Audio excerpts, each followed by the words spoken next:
Zee Marathi, चर्चाही होणारच। हातकणंगले तालुक्यातील विविध गावात सरकारी गौण खनिजांची अर्थात वाळू, मुरुम, खडी इत्यादी रॉयल्टी शिवाय खुलेआम चोरी होत असल्याचा प्रकार वाढीस लागलाय।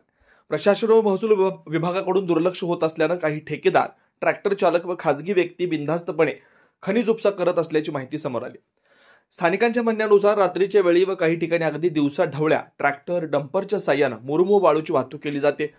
शासनाच्या परवानगीशिवाय व कुठलीही रॉयल्टी न भरता होत असलेला हा खनिज उपसा सरळ शासकीय महसुलाचा अपहार असून निसर्गाचंही नुकसान होत आहे।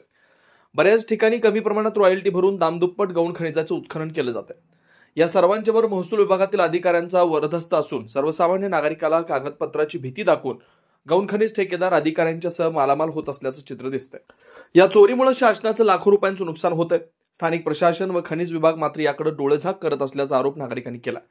काही स्थानिकांनी या गैरप्रकारांविरोधात तक्रारी दाखल केल्या असल्या तरी कारवाईचं प्रमाण अत्यल्प आहे। यामध्ये काही राजकीय हस्तक्षेप असून काही मंडळींचे मूक समर्थन असल्याची शंका व्यक्त केली जाते। त्यामुळे संबंधित अधिकाऱ्यांनी या गंभीर प्रकाराची चौकशी करून जबाबदार यांच्यावरती कठोर कारवाई करावी अशी मागणी होते।